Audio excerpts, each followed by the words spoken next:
Hello friends, collegiate physics में आपका हार्दिक स्वागत है। हम लोग जीमेन इफेक्ट के नोट के बारे में अध्ययन कर रहे हैं। जैसा कि पहले हम बतला चुके हैं, जीमेन इफेक्ट में मुख्यतः 3 क्वेश्चन आ रहे हैं।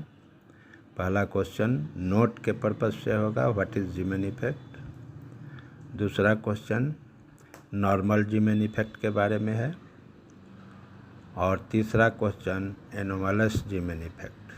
तो हम लोग नॉर्मल जीमेन इफेक्ट का नोट दे चुके हैं। अब इस वीडियो में हम एनोमलस जीमेन इफेक्ट के बारे में बतलाएंगे और उसका नोट भी दिया जाएगा। एनोमलस जीमेन इफेक्ट किसको कहेंगे?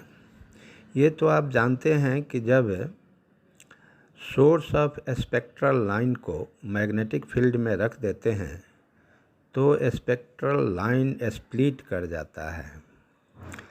उदाहरण के लिए, जब सोडियम के डिस्चार्ज ट्यूब को हम मैग्नेटिक फील्ड में रख देते हैं तो सोडियम से जो एक लाइन निकलता है, डी लाइन, वह ट्रांसवर्स डायरेक्शन में देखने पर 3 लाइन में विभक्त हो जाता है और लॉन्गिट्यूडनल डायरेक्शन में देखने पर 2 लाइन में विभक्त हो जाता है। इसको हम नॉर्मल जीमेन इफेक्ट बोले हैं। अब यदि बाहरी मैग्नेटिक फील्ड को धीरे धीरे कम किया जाए, नॉर्मल जीमेन इफेक्ट के लिए बाहरी मैग्नेटिक फील्ड का मान लगभग 0.1 टेस्ला रहता है। यदि बी फील्ड का मान हम कम करते जाएं और उस बी फील्ड का मैग्नीट्यूड एटम के अंदर इलेक्ट्रॉन के ऑर्बिटल मोशन और स्पिन मोशन के कारण जो मैग्नेटिक फील्ड उत्पन्न होता है, उससे भी बाहरी मैग्नेटिक फील्ड का मान यदि हम कम कर दें तो स्पेक्ट्रल लाइन का स्प्लिटिंग बहुत कॉम्प्लिकेटेड हो जाता है और एक लाइन बहुत लाइन में टूट जाता है। इसी को हम एनोमलस जीमेन इफेक्ट कहते हैं। तो एनोमलस जीमेन इफेक्ट को एनालाइज करने के लिए हम इलेक्ट्रॉन के ऑर्बिटल मोशन के कारण जो मैग्नेटिक मोमेंट उत्पन्न होता है, उसके साथ साथ इलेक्ट्रॉन के स्पिन मोशन के कारण जो एंगुलर मोमेंटम उत्पन्न होगा, उस पर भी विचार करते हैं और टोटल एंगुलर मोमेंटम इलेक्ट्रॉन का orbital angular momentum plus spin angular momentum is equal to total angular momentum, जिसे हम जे से निरूपित करते हैं। अब इलेक्ट्रॉन में 2 तरह का मैग्नेटिक मोमेंट भी होता है।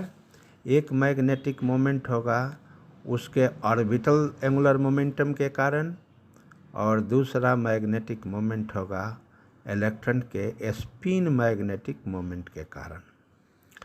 टोटल जो मैग्नेटिक मोमेंट होगा उसको हम म्यूजे लिखते हैं। अब हम जानते हैं कि बाहर से जो मैग्नेटिक फील्ड लगाएंगे उसके चारों तरफ ये जो रिजल्टेंट म्यूजे है वो प्रेसिशन करता है और इसी प्रेसिशन के कारण एडिशनल एनर्जी उत्पन्न होती है और मैग्नेटिक फील्ड के अनुपस्थिति में जो एनर्जी लेवल है वो मैग्नेटिक फील्ड लगा देने के बाद स्प्लिट कर जाती है डिफरेंट एनर्जी लेवल में, और तब जो इलेक्ट्रॉन का ट्रांजिशन हायर एनर्जी लेवल से लोअर एनर्जी लेवल में होता है तो कॉम्प्लिकेटेड लाइंस दिखलाई पड़ते हैं, जिसको हम एनोमलस जीमेन इफेक्ट कहते हैं। तो ये नोट दिया हुआ है, आप इसको नोट कर सकते हैं और यदि कोई कठिनाई हो तो आप हमको मैसेज दे सकते हैं। आपको इस चैनल में ये क्वेश्चन वीडियो देखने के लिए बहुत बहुत धन्यवाद।